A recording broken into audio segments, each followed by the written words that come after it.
Yeah, away we go. A wacky Wednesday, man. NFL headlines. We are being bombarded the last hour, especially in the wide receiver market. We'll get into all that. It's Mr. Relevant. I'm Alex Strouf with you from the Gruber Law Office's One Call That's All studio here at the Avenue in beautiful downtown Milwaukee, which is officially my home for another year and a half as I signed a new apartment lease yesterday. So proud of you. Thanks, brother. Appreciate that. Joshy DiMaggio here as well. That's the voice you hear, and producer Tiny Hands Hunter Vaughn is back at the Everlight Solar Studio in downtown Madison. So I want to get into the wide receiver stuff because there's a ton of news. Tyler Lockett released by the Seattle Seahawks, Christian Kirk released by the Jacksonville Jaguars, and DK Metcalf officially requesting a trade from the Seattle Seahawks, all within the last half an hour.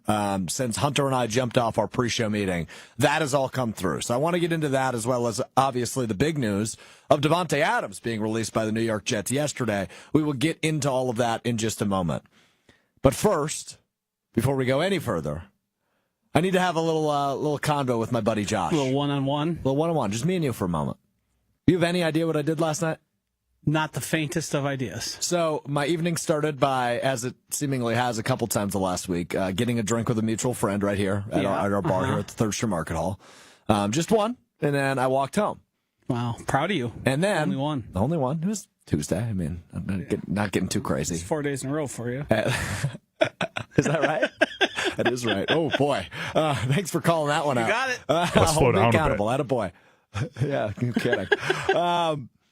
So I get home, and I catch wind that there was a concert in town. Okay. Over at Fiserv Forum. Okay. Are you aware who played Fiserv Forum last night? No idea. If I were to guess and factor you in, it's someone like a Stained. Okay, you're in the right wheelhouse. We will get into that in a second. So I open my phone, I see that this band, amongst a couple other bands I like, is at Fiserv, but the event started 2 hours before I opened this. How large is the ticket? Like, how many people are on this at this concert? I mean, it was a sold-out show. No, I'm saying, how many bands? Is it going to be like a 4-hour plus show? It was 3 bands. And if you wanted to see the headliners, 2 hours after the start time does leave you time to get there. I saw the entirety of the headliner. I ended up going. Yes. So I called my buddy who I grew up with, my buddy Adam, who I've known since I was 3. And, we kind of grew up listening to the same music. So I called him and he said, whoa, I'm in downtown Milwaukee right now. Let's do it. So I went on a second market ticket app, found really cheap tickets, $40 a pop. We're in the third row, really good seats. The only problem with those sometimes, and I've run into this, is sometimes they take up to an hour to transfer. Oh, we were good. So I've bought last minutes. I've bought last minute, got in 5 minutes later. I've bought last minute and missed a half of the show. So I bought them. I walked out of my apartment, walked to Fiserv. Perfect. And they were in my hand by the time I got to Fiserv. Now, the first band on the ticket was Seven Dust. We missed Seven Dust. Yeah. You got the privilege of missing Seven Dust. I've seen them before. They're actually really fun. Their drummer is their lead singer, which is kind of unheard of. I prefer my drummers to be from Under Oath, the famous screamo band from the early 2000s. Yes, of course. The second band that played, one of my all-time favorites, and I missed all of it. 3 Days Grace. Butt Rock. And the headliner, touring the 25th anniversary of their album, The Sickness. Yeah.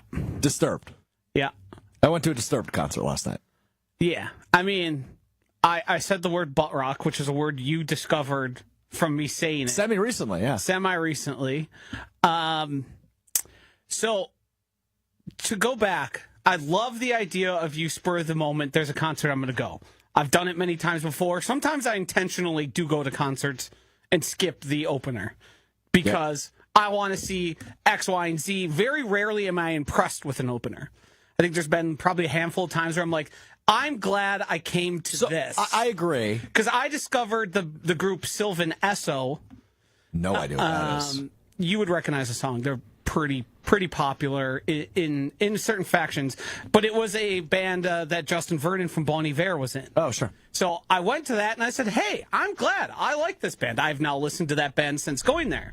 Now I've gone to concerts more recently, saw the opener and said, that sucked. Now you knew all of them. I did, and I had seen Seven Dust before. How much off of face value did you end up paying to go see a third of the concert but really seeing the headliner? It was about 33% of the market value. Perfect. So we got a really good deal. Good seats. Yeah, because the person who owns those tickets is going to sell them for anything at all. You're right. It's kind of what the Jets were doing with Davante Adams, right? Give me literally anything, and I'm happy. So yes, got in there, got a beer, got a brat, went to we saw the very last song of 3 Days Grace. Yeah. And then, your 15, 20-minute wait until the next band. Let's Start a Riot. You know that song? No. Okay. It's Maybe actually if just I called heard it. Riot, I think. But Let's Start a Riot. So we saw them play that. Then they were done. And then it was all Disturbed. I'm not the biggest Disturbed fan by any means. Did you hear the... I actually did record it. I meant to send it to Hunter, and I didn't. But I did record said, wah. I actually really enjoyed it. They put on a really fun show. So, you have a music taste that bothers me. This style of butt rock and like a... There you go. That's last night at Fiserv Forum. This style of music is for suburban guys who listen to this in their 20s, who are now in their 50s or late 40s. Yep. And the artists aren't particularly that good anymore. The music isn't as clean. They leave a lot to be desired. Butt rock is meant as an insult. It is meant to be something that is portraying we are like metal, we're hard, but we are really just kind of a dorky, not that relevant band anymore. I would like to say one thing, though, about myself, about me enjoying what you dub as butt rock. Yeah. If we've learned anything about Alex Strouf in the last week, right, let's go from Combine last Wednesday to right now. Yep. I'm very comfortable in my own skin. Yes, you are, but you're 26. Go you on. shouldn't be listening to this music. Well, I guess I kind of hear you, but also I think this is like what my dad listened to. You were in the first percentile of age there, aside from people who brought their children. Yeah, there were some children there, right? Which was shocking. Yes, that happens more frequently than you would expect. I would rather listen to pop country ahead we're done of with you. Yeah, this. We're done with and that. I'm wearing on my head a Drain t-shirt, which is a California hardcore Hold band. on, you're wearing on your head a Drain t-shirt or hat? Hat is what I meant. Okay. And the heavy music is something that does not scare me. I go to hardcore concerts quite regularly. But this is what if you were to corporatize and make it as digestible as possible, this is what you get. The sound of silence. Joshy, why do you joy shame? Like, I feel like we kind of went through this with the halftime show. Like, why can't you just let people like what they like? He's a big yuck of the yummer. Yeah, no, and I'm never going to stop because criticism and critique of art has died. There's a reason why AI art is becoming more popular. There's a reason it's becoming part of movies and films and music. And the slop that is a lot of these bands should be said, slop this is bad. That's actually a technical term to describe the version of art we're Stop in trying to right outsmart everybody. Hold on. Well, I'm smarter than everybody. I'm fine. I'm fine with you criticizing it. Like, that's not my issue. But like, I just don't understand the shots at Strouf with it. Like, Well, that's take that, Josh. Isn't that part of the deal here? Like, it's kind of the show, isn't it? Yeah, I guess. It's just weird to me. Like, I don't care what Strouf listens to. My problem is when like Strouf tries to defend it as being high art, like the way he talks about wrestling. Like, okay, don't tell me that wrestling is cooking right now. See, Wrestling this is what I mean. and Disturbed are neck and neck. They are the similar style. I believe Disturbed actually was the theme song of Monday Night Raw at one point. Yes, and I wouldn't doubt that they've like done sponsored music for some of the wrestlers' intros. Like that wouldn't shock me. In the least. They did. I believe they partnered with Stone Cold Steve Austin at one point. It would make sense. But I think we are at a time in the world in general where the just enjoy stuff has boiled down to the point of where bad stuff gets held up to a standard that it doesn't deserve. There is a difference between good and bad art. Now, there is taste that does, obviously, it's a little bit more subjective than you're spelling it out to be. There is certainly subjectivity to it, but I can recognize that's great art. This is Josh being like smart. I don't like it, but it is great. Then there is butt rock, which is, at this point, a panned type of music, but still really popular. I love it. I know guys that, like, this is all they listen to. Hello. But they're usually my dad's age. Yeah, that makes sense. And they got, like, the tattoo. And also, what's the band with the stain? Does the sun logo? Yeah, that's... Yeah. Yeah, Right? I think so. It's like a sun, like, flamey looking on the outsides. Godsmack. I think that's Stained. Godsmack, you got it. Thank you. See, Thank you. But that's also informative because these bands are all so similar. The difference between them is nominal. Now, All right, let's how move do you on. handle? Go ahead. I'm all in on this conversation. How do you handle them all like out. guilty pleasure stuff? Like, there's movies that I know are bad, like The Room, one of the worst movies point. ever made, but I love that movie. You're tearing me apart, Lisa. Like, it's great because it's so bad. Like, are you okay I with think, people yeah, that- embracing the terrible? Yes. As long as you're okay telling me, hey, this sucks and I know it. I still listen to Dave Matthews Band, which in 2025 sucks. But it was a thing I did with my friends, and it still makes me tap my toes. I know it's lame.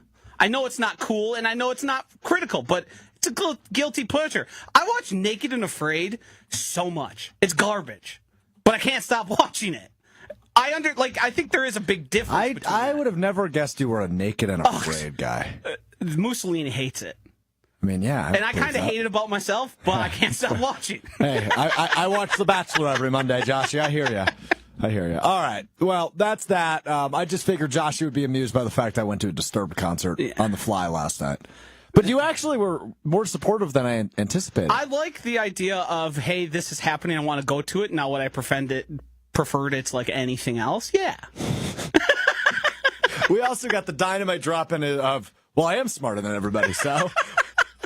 And he firmly believes that. I don't actually believe that. In this room, I certainly believe that. Well, not a high bar, man. Not a high bar. But good stuff there. All right, let's get into the chaos that is brewing in the National Football League. So, for those that don't really get the NFL offseason, I hear ya. It's really confusing. So, let me break it down for you what is coming over the course of the next week or so. And then, obviously, all the headlines that are dropping today, which could change today, which I will explain a little bit further. So, free agency opens next week. The official open of free agency is Wednesday at 11 Central, noon Eastern. But that is not the opening of teams and players can agree to contracts. That starts Monday at 11 a.m. Central. So you're going to start getting news about players leaving their old teams, signing with new teams beginning Monday. 11:01. Right. And it's reminiscent of last year. About an hour into this thing, Josh Jacobs and the Packers had pen to paper. Despite the tampering period being open for 60 seconds, somehow those teams and players came to contract agreements in that right time. away. They just knew it was meant to be, and they had the same number in mind. Sent an email and they said signed. So that is what you need to know about the free agency period. It will actually open Monday, and you will start hearing about contracts Monday. They will not be official until the league year begins on Wednesday. Same with some of the trades we'll get into a bit later in one word that the Bears have made, and Deebo Samuel, which we talked about to the Commanders on Monday. That won't be official until the start of the new league year, which is technically Wednesday, but all of these negotiations and whatnot can start Monday, and trades obviously can already begin here this week. So, wide receiver recap. Let's start with Davante Adams. Davante Adams, earlier in the week, the Jets said Monday that they were open to trading him. He was owed $70 million over the course of the next 2 years. Nobody was trading for that. So therefore, the Jets made the easy decision to just say, all right, sayonara, we're done here, and release Davante Adams. Today, Tyler Lockett released. Hold on, I do want to go back since we just mentioned the legal tampering opens Monday. Davante Adams, since he was released, along with Tyler Lockett, would be available to sign a contract this very moment if they so choose. That is correct. That is 100% correct. So anybody that is released is open because they are wide open. They are not unrestricted free agents. They are literally just free agents, and they can sign, to Joshy's point, right now. So just some of the names that are open now as of the last hour are, as mentioned, Davante Adams. Tyler Lockett is out of Seattle after 9 seasons. Christian Kirk, after a couple of years in Jacksonville, that experiment did not work for a man that made a ton of money going to Jacksonville after leaving Arizona. Reset the market. He did. He did have a 1,000-yard season and I believe 8 touchdowns.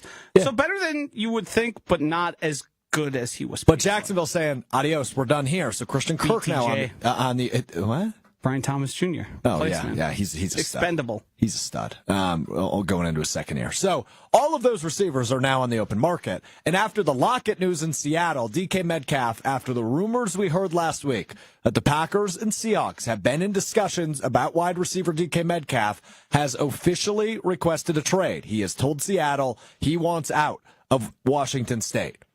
And oh, boy, we have some more breaking news, which we'll get to in just a moment.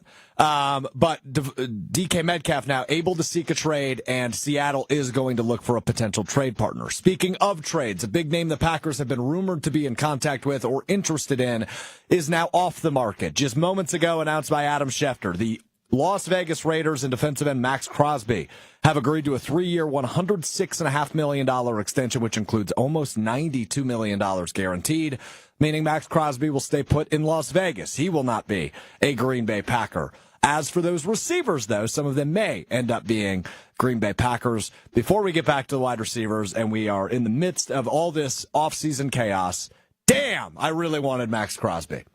Didn't think it was going to happen. The Packers are not a team that makes a lot of trades. No, but even that was the guy I wanted. Even less so than that, and I think that would have been the guy the Packers kind of circled in red ink, like, what was it from draft day? Davante Mack.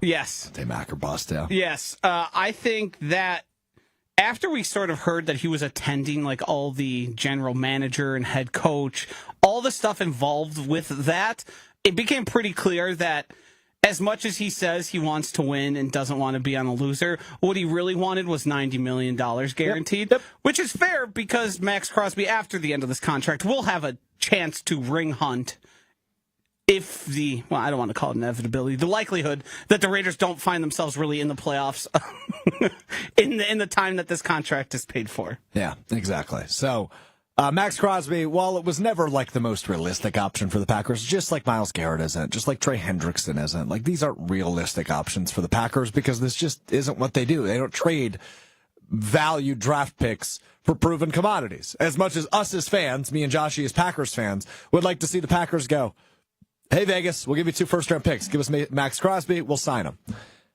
They just don't really do that. And that's okay. But Max Crosby now off the table. Let's get back to the wide receiver market, though, because it is really, really interesting, the developments we've had over the course of really the last hour, but overall the last 24 hours.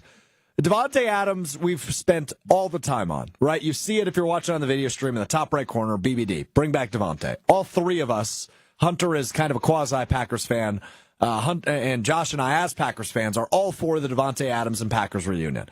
It makes a ton of sense for the Packers. I don't know if it makes a ton of sense for Davante Adams, but it makes sense. I don't know if it makes the most sense of some of the options he'll have on the open market.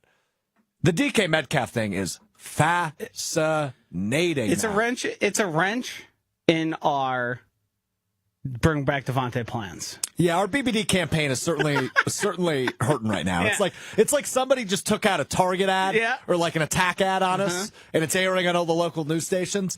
Because DK Metcalf, we discussed this a little bit on Friday's show when the initial rumors came out that the Packers were interested in DK Metcalf. I think everybody that's a Packers fan would be A-okay with DK Metcalf joining the Packers. He's a young receiver. He's a number 1 receiver. He is an upgrade from what you have on the roster currently.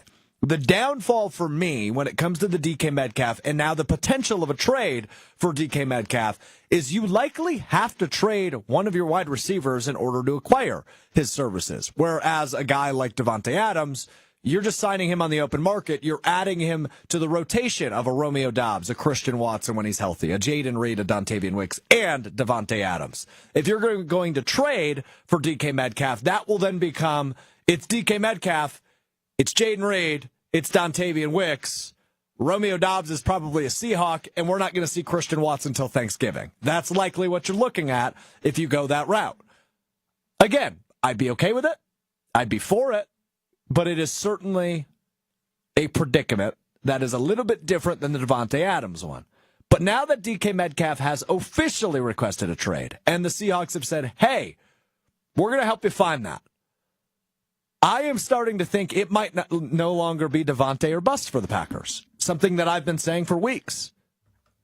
I think, first of all, the Corbin who reported it, the Seahawks beat guy, there might be some people in Wisconsin media who owe him an apology because the news was, and the refuted news was, oh, they're going to seek a contract, it'll be fine. For him to come out now and say, no, that means to me, the news he heard about there being potential offers and potential teams interested would tell me that the Seahawks knew this, DK Metcalf knew this, and certainly the Green Bay Packers knew all along there was some level of acrimony or disagreement here that would make him available. The reason I am fine trading a Romeo Doubs is I think Romeo Doubs is done here after this season if we play the longest timeline possible. On top of that, in terms of depth and world without Christian Watson, I think it is an inevitability that the Packers draft a wide receiver in those first 3 rounds. Agreed. I think Goody learned the hard way through experience that you need to sort of do what you did with the transition of Driver to Jennings, Jennings to Jordy, Jordy to Davante, that DK Metcalf would give you 3-4 years if you were to acquire him and resign him to an extension, and would give you that sort of perfect overlap where we had Jordy and Davante together or Jordy and Greg Jennings together, where one was still improving and getting better and becoming a bigger portion of the offense, but there was like an official sign off. And by the time DK Metcalf is at the end of whatever extension it would be, he would just be more limited in terms of explosion and how often you want to use it. Probably still a weapon because I think he's going to probably transition to one of those guys late in his career that just becomes a red zone target. Big body, can jump still. Yep. Can you still freak athlete, right? Right. You're not going to be asking him to run 9 routes and beat everyone down the field, but he still will be able to be an asset. So it would make a lot of sense. I think the reason I like Davante so much is it is a stopgap, and it does provide you the option of at least 2 years of this. Hopefully, a guy you draft in the early portions of the draft can come in and sort of replace him, but it does limit your timeline, and it does make it riskier, because if that guy you end up drafting in this upcoming draft, that is just 50 days away, by the way, if you miss that guy, then you're sort of back at square one and hopefully we can transition to a new wide receiver one in just a single season. I think the fact that Goody is reticent, I mean, let's face it, he didn't give Davante a proper contract offer initially because of his age, because he thought he was on the backside of his career. Now, Goody ended up being wrong, but Goody also ended up getting a first-round pick and a second-round pick for Davante Adams, and just last year, a third-round pick from the Jets to acquire Davante Adams. So they did pretty all right. Things worked out in the Packers' favor that way. It depends what the offer is, because, as you know, it's a double dip, as Chewy has been calling it.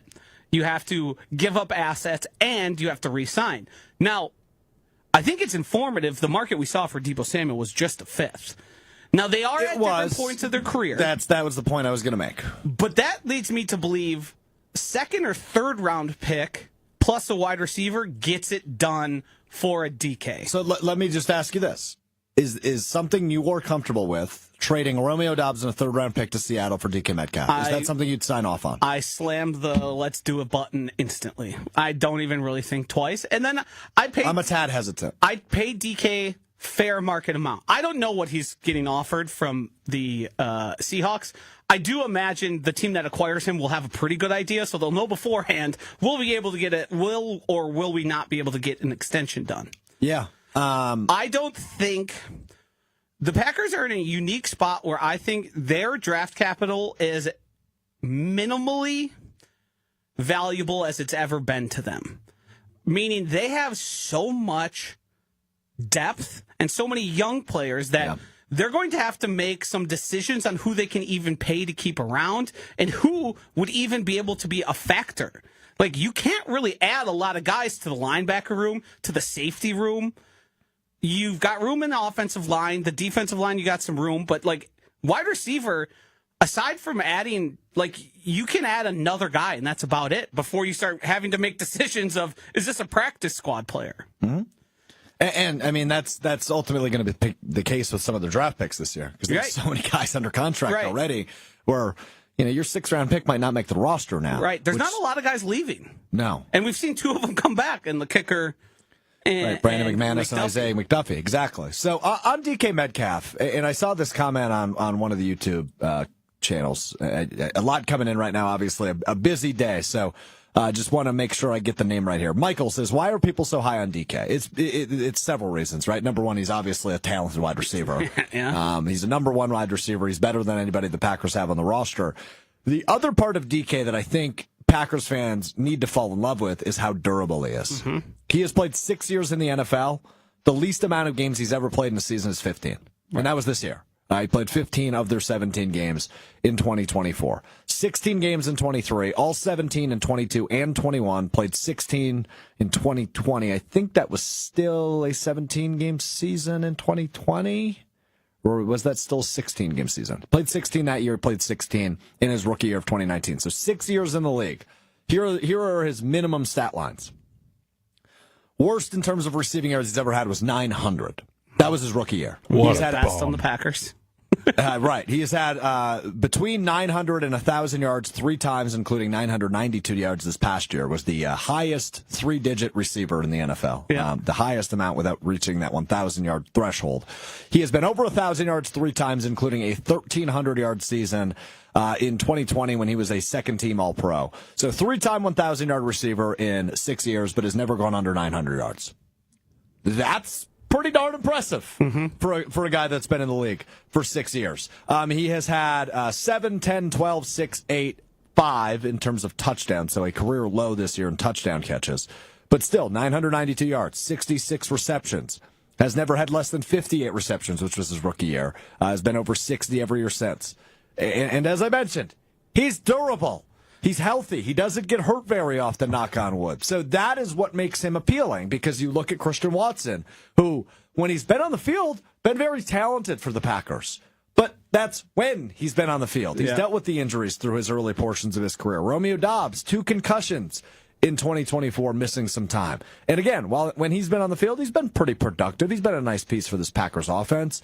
But DK Metcalf gives you a bona fide number 1 option, which is clearly what the Packers desperately need after what happened in 2024. So this option makes sense. Now, what I'm just trying to wrap my brain around is BBD. How do we make it something DK? BBDK. Well, not bring, but it wouldn't be bring back. BIDK? Yeah, BIDK, bring in DK. I'm trying to be careful here so I don't acronym myself into something that's inappropriate, but I think we're clear. BIDK? Yeah. Well, also think... Go ahead. I was just going to say, according to the Madison office, we already did with this, but I don't know. We already did what? Inappropriate? Bring back Davante. Oh, yeah, BBD can certainly be yes. Yeah. We're talking about the news. Tell your Madison teammates and our Madison teammates. Mines and gutters. Get their mind out. Yeah, exactly. That's what I've been doing. I've had to defend myself for like the last 2 weeks now. We're defending our honor. We are adults on this program. Yeah. I don't know what it's going to take for people to realize that, but if don't listen to the end of Monday's program. Don't do that. Don't listen to the end of most of our programs. But if you don't listen to the show, you can go ahead and say we are the most mature show on ESPN Wisconsin. Also, there's no elegant way to put this, but DK's a grown-ass man. He sure is. He makes plays. He makes explosive plays. He wins 50-50 balls. I thought that was eloquent. It is. He would provide an explosive factor. He would instantly, obviously, replace Christian Watson. That vertical, I don't know if people understand how important the vertical aspect is to any Shanahan-style offense, and specifically the one Matt LaFleur is running. Matt LaFleur has fallen over himself to tell you how much it is important to have a deep threat and how important Christian Watson was him specifically. What you get DK Metcalf is the good version of Christian Watson, not only in durability, but in literal receiving skills. He is what you would hope Christian Watson could eventually turn into. Now we're year 3 in that experiment, and we haven't been close. What it would do is offer Christian Watson sort of an opportunity here. Here, learn from a guy that you should model your entire career off of. This is the vision you should have. And we would love to have you two on opposite sides of each other. Imagine that. I mean, I said it on Monday. That would bring horror to defensive coordinators' minds. Those two guys as options that are both as likely to take a slant 70 yards as they are to run past you for a 70-yard touchdown. So it is not only becoming the wide receiver 1, not only becoming a reliable target, it is strategically, game plan style, a massive advantage and a skill set that is very hard to find in terms of big body and extreme speed. I have thrown a poll in the field on Twitter at Alex_Strouf and on the ESPN Milwaukee YouTube stream. You can only have one. Who do you want? Davante Adams or DK Metcalf? On both polls, DK Metcalf leading the way early. Yeah. I don't know which one I would rather have. What is your reticence about DK? Are you pot committed to the BBD life? I'm bit committed. Yeah. No, I actually do think, and I mean, you can take this as a joke. You can laugh at me, whatever you want to do. I'm a Packers fan at the end of the day. I'm probably being a little bit too emotional about Davante's potential return. Right? He's one of my favorite Packers ever. You're talking storyline. I almost made an inappropriate joke about divorced parents, but I figured it would be. Well, you just verbalized it, so you might as well make the joke now. It would be your divorced parents coming back together and living a happy life. Well, that would never happen. I didn't mean yours in that situation. I meant the general yours. But I realized the reason I didn't make it is out of respect to you, of course. Well, thanks. But then you still made it anyways. And he made it anyways. Just to kick Strouf while he's down here too, a little bit. Here we go. I'm going through the list of just the NFL, and I think about if I'm Davante, where would I go? Green Bay or these other teams? And all of these teams, I'm I'd rather go and play there. Like Buffalo, rather be playing for Buffalo. They're closer to a Super Bowl than the Packers are.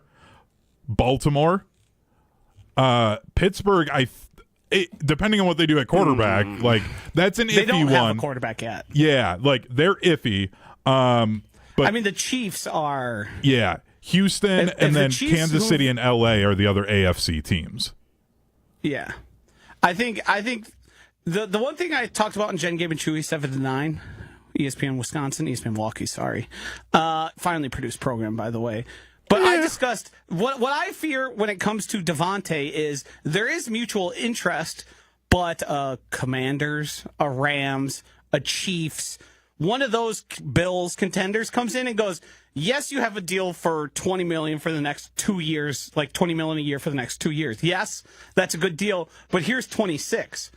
And Davante can look at it and go, as much as I would like to be here, and I liked my time in Green Bay, why would I turn down $12 extra million? And that might be, as we know, Brian Gutekunst isn't going to overpay. In terms of, especially in a situation where I don't think he feels desperation. I think he feels there's a need. Yeah. And the other, what was the word you used? Reticence? Reticence. Nice. Good for me. As I don't know that I want to give up a piece. Yeah. Well, you didn't need to point that out, Hunter. We heard it. I don't know that I want to give up a piece in order to acquire a wide receiver. You seem hung up on Romeo Doubs, and the Romeo Doubs ship for me has fully sailed. I don't know that I'd go fully. I understand why you would say it's starting to sail. I'm barely seeing the mast over the horizon. It's so far in the distance. Yeah, but that's Love's guy is the thing, right? Like if Love has a guy, which I think it's probably too soon to say he does. It's Romeo Doubs. Not to say he's irreplaceable. That's not at all the case. Romeo Doubs is Jordan Love's guy the same way Alan Lazard is Aaron Rodgers' guy. They have a connection. Doesn't really matter much. It isn't that important. It isn't that impactful. Wouldn't you rather Dontavian Wicks or Jaden Reed become that guy? Of course. Jaden Reed, right? Like, Jaden Reed's my guy. I want him to be the guy. it's clear he's not the guy right now. And that's why you need to go get a guy like DK Metcalf or Davante Adams, who now hit the open market. Just some quick cleanup on some of those other names that have hit the open market. You're out on Tyler Lockett? Yes, too old. As am I. Christian Kirk? Yes. If he's cheap, I'd be open to it. Yes, he missed a lot of the season with injury. Not an ACL, though, right? I don't think it was an ACL. So. I just don't think he is. I think he comes in and sort of adds to the mix of Wicks, Dobbs, Reed. It doesn't give you a bona fide number one, which is what. It's unclear who is even the top dog in that situation by the time game one starts. All right, let's get to some of this reaction. ESPN Milwaukee on YouTube. The comment section is open for you. I want to hear from you on this. DK Metcalf requesting a trade. Davante Adams on the open market. The poll is in the field on YouTube. About 20 votes there. 75% of 15 of you say DK Metcalf you'd rather have over Davante Adams. Thanks, Joshy. Mm-hmm. Little over 40 votes on the Twitter poll at Alex_Strouf, STROUF. DK Metcalf leads the way 70%. So seemingly Packers fans more open to DK Metcalf than they are Davante Adams.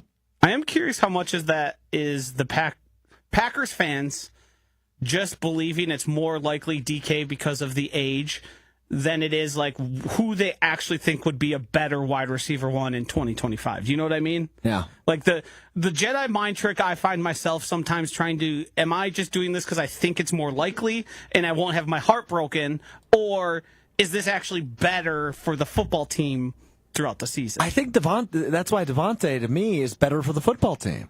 I think he's a better route runner. I think he's a bigger threat. I think now timeline, DK Metcalf would be around longer than I think Davante Adams would, because I think you're signing him to a short-term deal, and then his career's probably over. Where DK just turned 27 years old. He's probably got 4, 5, 6 years left. Mm-hmm. Good years left, that is, in Green Bay. So he's probably a longer-term commitment, whereas I think Davante serves as kind of that stopgap, which I think would work for Green Bay, right? Like, your hope is still that a Jaden Reed or a Dontavian Wicks or a Christian Watson or a Romeo Dobbs evolves into a great NFL receiver. I think especially three of them, and Wicks, Watson, once he comes back from the ACL, and hopefully he's the same or better, and Reed, they are capable of evolving into that. They're just still so young. So that's why I think the stopgap thing with Davante makes sense, where, okay, 2 years, he is, he serves as that number one receiver.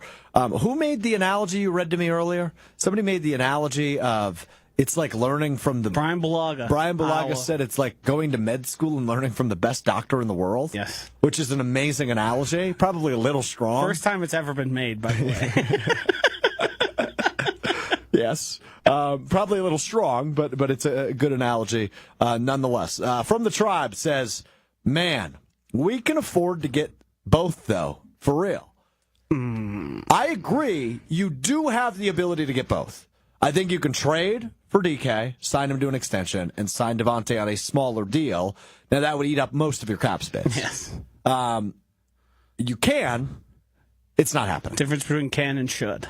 Correct. And I think the right move here is acquire one of the two of these guys and then draft a receiver. Yes. But if you're trading for DK, you lose that third-round pick, which feels like kind of the round you would go get somebody, but maybe you go second round after going corner early, but then your hopes are you address edge in the offseason. Last thought on this before we get to the blueprint of the offseason. If the Packers had only one need and it was wide receiver, it would make sense. But the cornerback market, we've talked about DJ Reed. We've seen the Packers linked to Charvarius Ward. They are going to be players in that market and spenders in that market. It would knock you out of that, and you would be kind of bargain hunting then, which Goody's shown he has ability to do. But no, you can't have Dontavian Wicks as wide receiver 5 by the end of the season. Correct. That's not how you make a team work. No, it is not. You are correct on that. Can't bury him in the depth chart like that. Right. So, all right, we will see. All right, let's get to this, because obviously as we continue to have all these conversations about the potentials and the opportunities that are out there with the wide receiver market, I want to know what Joshy and myself, and Hunter, if you want to pitch in as well, what the ideal way to address each of those needs is in the offseason. So wide receiver, edge, and corner. So, for example, we just said it with wide receiver. I think we would agree on this, Joshy, is you get a proven commodity, whether that's DK Metcalf or Davante Adams, and then draft a receiver day 2. right? I think that is the right way to approach wide receiver. If they fall in love with a guy and decide to break the 20-year curse of not drafting wide receiver, they're not doing it. I agree. I think it's unlikely. I think they view that position as not as premium as edge rusher, offensive line, cornerback. But there is a potential, like we've seen McMillan from Arizona fall to the bottom half. Now, if Goody and the squad have a top 10 grade on that guy and say the concerns you guys have about athletic testing we don't care about, that's a situation that makes sense. We remember Brandon Ayuk. They tried to go up and get him. They were unable to. It's a possibility, but it is unlikely. But if we are to continue the conversation you were having, it is day 1 or 2, one of those guys that you think can not make an instant impact, but a quick impact. A guy who you put a lot of stock into, which, I mean, they did with Jaden Reed. He's a 3rd-round pick. That's a guy you're going to be counting on, and you sort of know that right away. So anything past that, you start to wonder, well, maybe if this guy kind of accelerates his behavior or his abilities, he might make his way onto the field. Just real quick, Jaden Reed was the 18th pick of the second round. Second round pick. Second round. Jaden Reed, yeah. 50th pick overall. So I guess that would be the 17th? No, 18th pick of the second round. Yep. So, yeah, second round pick, mid-second round pick. I would imagine they could do something similar at wide receiver. Yep. Brings me to corner, which I think you have to do the same thing. It's almost, I would copy and paste your plan. Yep, agreed. Sign a guy in free agency, and whether that's a top-of-the-line guy like DJ Reed, who I've very much been on the record of, that's my free agency crush. Travarius Ward is another interesting name, a proven guy who can be a top-end corner, and then draft one. Now, for this one, rather than copy-paste the day 2 thing, this is where I would spend your first-round pick. I disagree. I think you can get away with 4th or 5th round for that, because if you add Ward, you have Nixon, you have Valentine. You can take a shot on a guy you think might not be able to contribute right away. Maybe he does by the end of the season, but if he fails or not, is not going to sink your ship. It's fair. I just think the depth there and the multiplicity that a guy like Javon Bullard provides, where he can play in the slot and you can feel pretty good about it. Keyshawn Nixon can play in the slot or outside, you feel pretty good about it.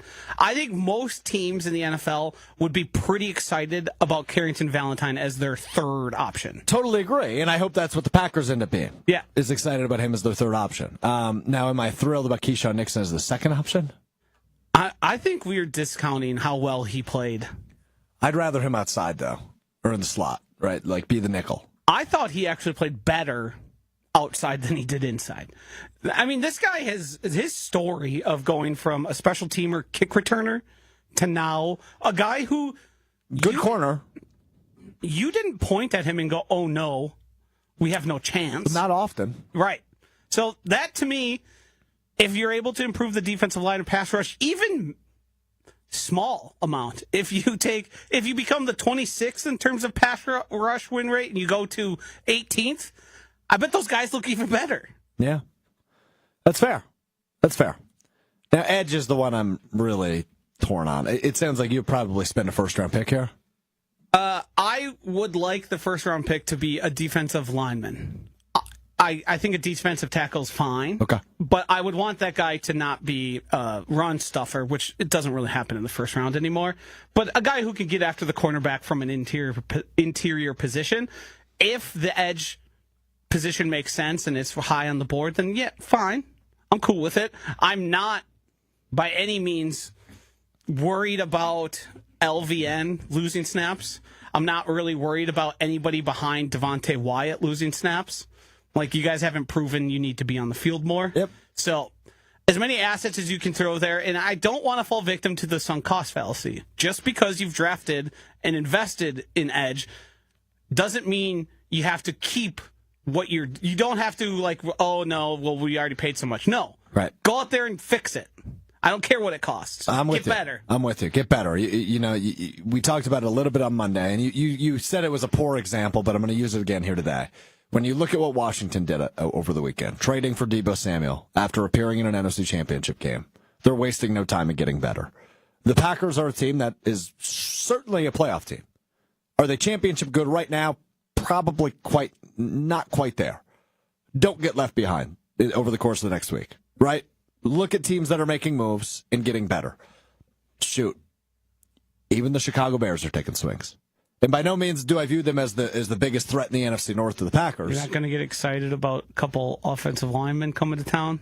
We talked about it off the air a little bit. Caleb Williams still needs to learn how to play NFL quarterback, yes. right? And offensive linemen certainly will help with that a little bit, but the guy is still too much of an improviser, holds the ball too long. That's why he gets sacked so much. But to a point, they're improving their offensive line. Credit to them, right? They're getting better, though, I think is ultimately the point. They are moving urgently in order to improve their roster. So if the Packers want to stay in the conversation, not to say Chicago is, but Washington obviously is, you need to make moves in order to avoid getting left behind. I think it's less so even worrying about what the Commanders are doing. It's we had a glaring deficiency. We need that thing to be better in 2025, and the price we pay is going to be worth it if we improve there. Because there was the things we've talked about, and corner, really the only reason we're talking about it, we're not talking about it because we were disappointed with the play from that position group, is you lost Jair Alexander, and he's no longer even an option, where last year he was. The defensive line and the pass rush was the biggest issue you could point to on the team. And then right after that was the wide receiver position.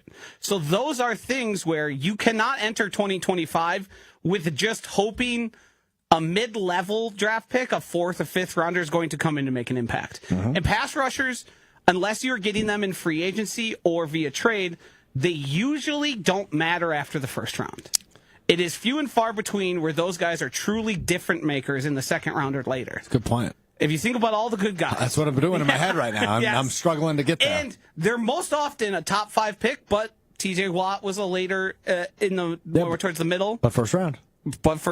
So you can only really blend that athleticism and production that you can find. That really only happens in the first round unless you're going to like a small school guy. I'm really intrigued to see what this DK Metcalf package looks like, no matter if it's the Packers or another team. I just don't want to see a trade happen and go, well, I would have done that. Yeah. That's what I fear. Now, that could go away if they signed Davante. I could disagree with the decision making of one cost versus the other, but at least something happened to you. Went a different path. You thought it was better. Who am I to really question a general manager? I'm not grinding tape and looking behind the scenes. Don't sell yourself short. You're grinding tape over there. I do, but not the same way. I go, oh, that guy's sick. That's all the analysis I need. All right, keep those thoughts coming. ESPN Milwaukee, ESPN Madison on YouTube. You can also get me on Twitter at Alex_Strouf. Davante, DK, and hit me with what your offseason blueprint, the ideal offseason blueprint for you is on how to attack wide receiver, edge, and corner, because those seem to be the 3 positions for me that need to be upgraded in some sort of way, shape, or form. Joseph S. chimes in, says, DJ Reed is only 5'9", no thanks. And then Nugget chimes in, how many tall corners did we draft that were cheeks? Kevin King, Eric Stokes, etc. Cheeks. Yeah, I guess I don't fall victim to we drafted this type of guy, so now they all are going to be that type of guy. I just really appreciated the use of the word cheeks. Yeah, but I see that a lot where it's like, well, we drafted the athletic guy. Maybe we should draft less athletic. What do you mean? You want to be less explosive on your football team? Right. That's a desire? Like, there's plenty of tall cornerbacks that have succeeded. I think the reason DJ Reed isn't even a consideration, because the Packers they prefer size at that position. They do. They have thresholds. Justice Mosqueda from Packing Company puts it out every single year. Here are the guys that fit that, but they do branch out. But DJ Reed proved his 5'9" stature is hardly a factor in his play. There are some guys where it's evident that you're undersized, this isn't going to work. DJ Reed was better than Sauce Gardner last year. And Sauce Gardner's a big boy. Sure is. Tall. He is. Whew. Okay. That a lot happened there. I'm exhausted. Anytime you start talking draft, my speech patterns pick up. Oh, yeah. My brain starts You got firing. a little Mel Kiper in you. Yeah, oh, yeah. Now, I just, what I mean by a lot has happened in the last 50 minutes is we've covered a lot of ground. Oh, yeah. This is a really fun time of the offseason when this starts picking up. Everything's an option right now. I would just like to remind everybody. Anything's possible. Jason Wilde is going to join us Monday. Whoa. Which he did a year ago. And that was the moment we found out the Packers signed Josh Jacobs. So Monday's show is going to be one you need to tune into. And I recommend tuning in live. If you listen on the podcast feed, I love you for it. Monday is one of those shows, though, where the news cycle is spinning really, really, really fast. If, proposal here, we're doing off-air stuff on air. Say the Packers sign a big free agent before the start of the show. Can we negotiate an extended version of Mr. Irrelevant? That negotiation is already underway. Great. And you would be a part of it, so don't worry. Well, I figured. I wasn't doing it just for you. Doing it for myself and then the fans. Every Wednesday, Hunter comes up with a list of different topics and storylines and things going on around the sports world and beyond. And I respond to giving one word, sometimes more, but we call it One Word Wednesday, where I respond rapid fire style to a bunch of different topics. Hunter, what do we got this week on One Word Wednesday? We start in the NBA. LeBron and Luka combined for 64 points and the Lakers' 7th straight victory. Dare I say the word favorites? This Lakers team is unbelievable. They're really fun to watch again. Luka is, we knew this already. Luka's one of the best players in the world. LeBron is still legitimately unbelievable at age, what is he, 40, 41? Something like that. LeBron is putting up numbers he put up 15 years ago. So this has been a fun winning streak to watch. Now that Luka's there, it's somehow made the Lakers a little bit more likable, but I view them as the favorites in the Western Conference, to be real honest with you. As much as I love the Thunder and some of the other teams in the Western Conference, I think the Lakers are the favorite. The Chicago Bears have traded for O-lineman Jonah Jackson and Pro Bowler Joe Thuney. Upgrade is the word, right? Urgency could be another word. It's a team that's looking to get better, to build off of what was kind of an underwhelming year, ultimately, that saw them fire their head coach. It's a new head coach this year for them, but it is the second year of the Caleb Williams experiment, and they are looking to get the most results out of it. This is a good way to do it, so I will use the word upgrade here. Travis Hunter said that playing both sides of the ball in football is harder than Shohei Ohtani pitching and hitting in the same game in baseball. I got this one. Wrong. I was actually going to go the other direction. No, you're an idiot. Now, no. Hold on. Let me explain. To do it at a really, really high level, it's harder what Shohei is doing. Because Shohei is one of the best players we've ever seen. He is both a top 5 pitcher, top 10 pitcher and hitter. Yeah. I don't think what we saw from Travis Hunter last year was top 10 wide receiver in college football. No, but top 10 corner. Yes. And he's not going to play it in the league. I would be shocked if they have him playing both in the league. Yeah, I've seen some rumors come out that some people actually have him as like a top 5 wide receiver. Yeah. Which is interesting, but probably means they are going to, each team, whoever drafts him is going to have him as a starting corner, and then he plays 10 to 15. So, I guess to go back to these comments, I disagree with the example. Right, Shohei is a very bad example for this. Yeah, he's already a Hall of Famer. But I hear the point he's trying to make, right? Like, the exhaustion that goes with playing corner and wide receiver. I hear you. You would probably run a marathon in faster time, Travis. Yeah. Your endurance is better. Yeah. In terms of skills, no. Yeah, and that's where I disagree. So I'm with you on that. What's next? The next FIFA World Cup will have a halftime show in the championship.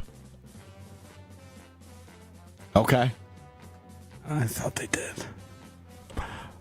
Story from Copenhagen. 3 piglets that were being allowed to starve in an art exhibition called And Now You Care have been stolen from the art museum. Good. Yeah. I don't understand the example we're setting. You can, come on, figure this out. there are things in front of you that are starving, and Right. now that it is in front of your eyes, you are objected to it. Right, I If it understand is that. behind the scenes, you would not. There are people starving every single day. Yes, as the but art since you don't have museum- to view them. Yep. The Yeah, art but why are museum we starving explained pigs that when pigs are born, usually like the litter or whatever they call the group that is born, there's about 20 of them born. Most pigs only have 14 teats, so then 6 of them would usually end up starving anyway.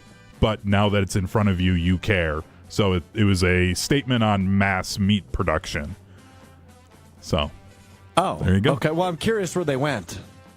yeah, they don't know Who yet. would steal them? How do you Probably to a farm. how do you Yeah. how do you steal piglets? Like what vehicle do you drive? Well, piglets are small. Yeah, I piglets are understand that, but like, you can't just like put them in the passenger seat, can you? yes, Sure you can. yeah, they're like the size of like a puppy. Yeah.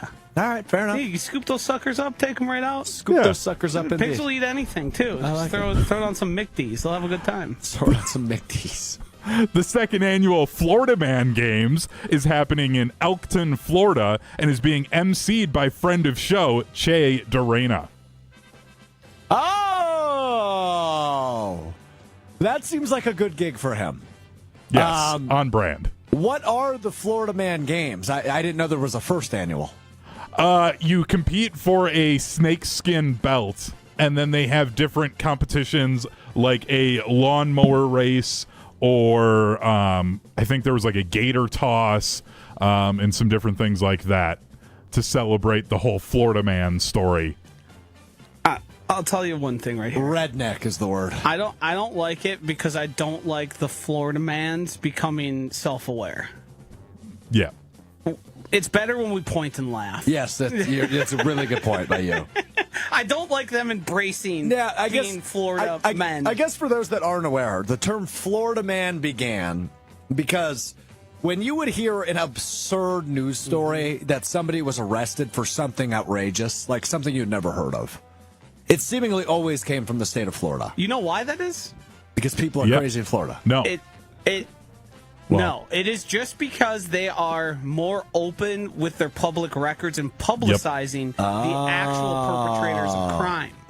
So my take on Florida was incorrect. if you were Their to crime do- rates are the same as the Wisconsin- national average. Yeah, in Wisconsin, you can look up a lot of this stuff, and if it's just the way they make that information available. It's more work for us, but I think you would be equally horrified with the people of Wisconsin as you are of Florida.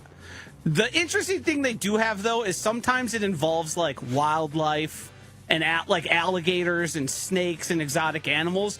That is sort of Florida specific. You can get some of that in Ohio too, and even in Wisconsin you can have exotic animals, which is hard to believe. But they do have the special Everglades kind of out in the wild still aspect in addition to the logistical stuff.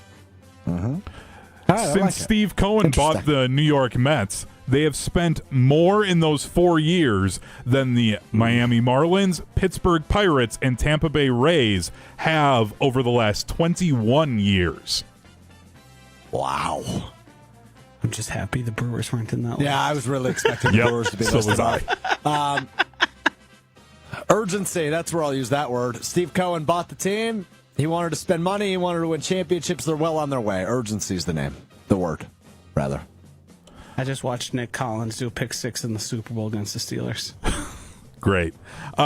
Since Kyle Kuzma joined the Milwaukee Bucks, they are 8-2. Back!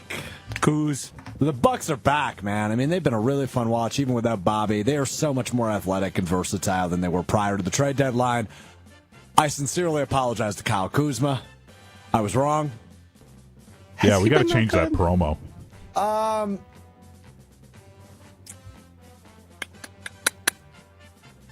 Yes. I think his availability has obviously been much needed. Has his Agreed. shooting improved? Because that was kind of the thing we're all talking about. I mean, he's been good, right? And the Bucks needed kind of like a third scoring option. I don't know that he's consistently been that, right? Like Gary Trent's Yeah. had some nice games in this 10-game stretch. Kevin Porter Jr., KPJ's had some nice games off the bench in this stretch. They're just younger and more athletic. And, maybe something that I've emphasized for years, it feels like, is a third scoring option. I don't know that you need a consistent third because you have options now, which is a good thing to have. And I think his volume has gone down from what it was when he was in Washington. So Definitely. It's like his percentages are about the same, but because the volume is down, he's become more efficient. So then you're having less empty possessions and things like that if we want to get hardcore basketball. I've got a couple more here. That's as good as we need. College basketball. Buzz Williams, former Marquette coach, and Texas A&M upset number 1 Auburn 83-72.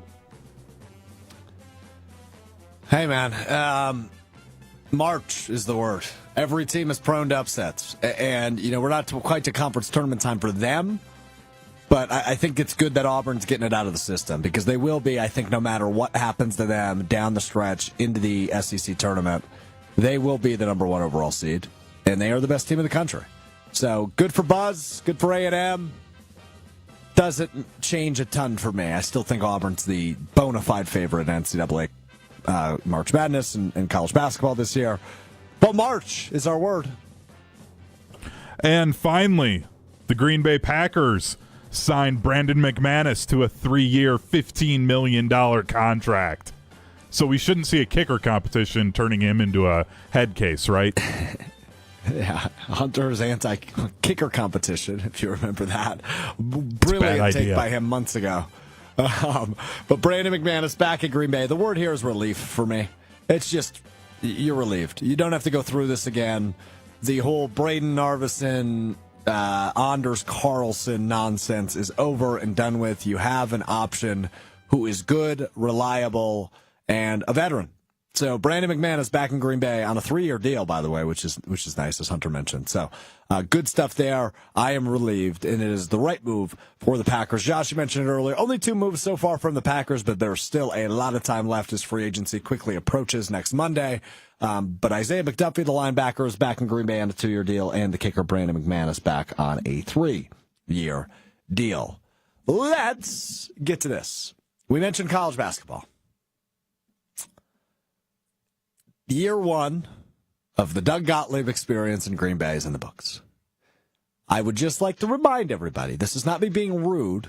It is me just pointing something out. I know you will be. This is not me being rude. I'm just going to point out something that Doug Gottlieb said to me on Sunday Karma back at the end of January, so just about a month ago, about the upcoming Horizon League tournament, which the Green Bay Phoenix lost in the first round of last night to Oakland.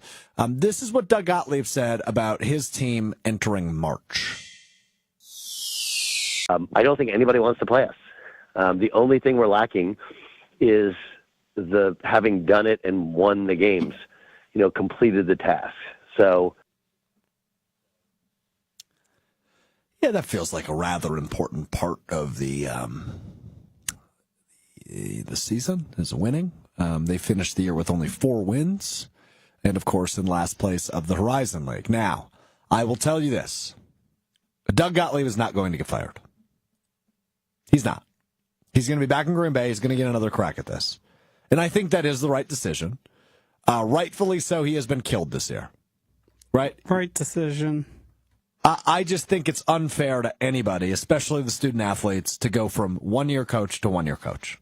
You need to give every coach, if you're going to make a decision and commit yourself to a coach, I think it's only fair you give them more than a season to help build it. Now, 4-28 is awful.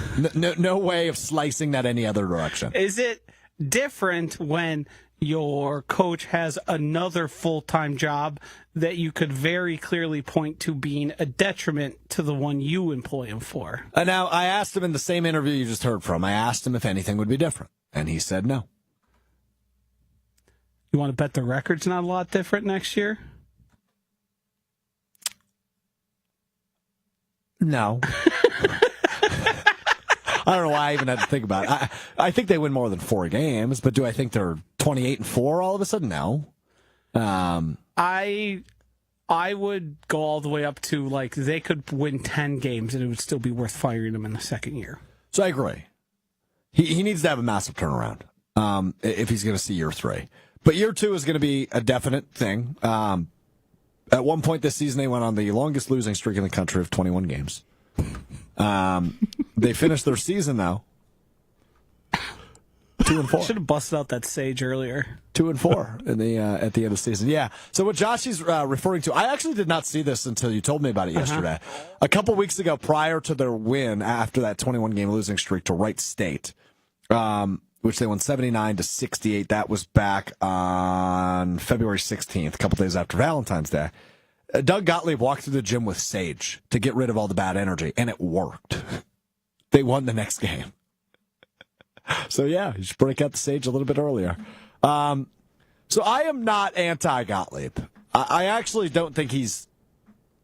Look, was he the most qualified for the position? No. Of course not. Is he maybe the best option that Green Bay could come up with? Probably not. But does he know basketball? Yeah, he does. And is he going to hopefully help this team improve? I think yes. a 4-28 record would make sense to question his basketball acumen. I think injuries all over the place. I think anybody who goes 4 of 28, you are within your right to question acumen. I won't argue with that. I believe Alex Strouf could get them to at least a 2-win season. So you think I'm worse than him? Well, you have obviously. You didn't play college basketball. Oh yeah, that's a good point. Yeah, that's a good point. Even though you lie about familiar. being an NBA guy, like you're not that guy, pal. I know basketball. Are you Mr. March yet? Oh yeah, I've been Mr. March since a week ago. Since February? Since February, I've been Mr. March. What are you talking about? I just feel like if they don't get off to a semi-decent start at the beginning of the year, they've got an assistant coach in Jordan McCabe, who is a Fox Valley legend for what he did in high school with Kakana, waiting there. And I know it's a weird thing to do, I but just don't know if he's ready. But if they only win one game between the start of the season and Christmas, it's a good like point. who cares if he's not ready? He's got to do better than that. Clearly, Doug Gottlieb wasn't ready. All right, fair. You learn something new every day. I learned something new today. It's time now for what we learned. I learned that it's really hard to defend Doug Gottlieb. Yeah. I'm shocked you're still really doing hard it. to do. I hate to admit this out loud. I did place American currency on the Green Bay Phoenix last night. Ah, jeez. You would be better just lighting it on fire. They were 10.5. They were 10.5 point underdogs. I thought maybe they'd cover. Yeah, this is the time to believe in the fighting Gottliebs. I'm a Gottlieber. I literally messaged someone when I saw they were 10.5 point dogs and said, maybe I drive over to Pato and I put a significant amount of money on Oakland. How much did they lose by? 23. Oh, yeah. Hey. Like, they were never in that game. Do you know how hard it is as a 4-win basketball team to undersell your point spread by 13 points? You have to be real bad. And they are. Real bad. And they are. The other thing I learned, we are 50 days away from the draft. 50 days. I got my package in the mail yesterday, Josh. I got a new draft hat. I got a coffee mug. From your friends at the Packers Pro Shop? Indeed. Is Kyle going to be jealous again?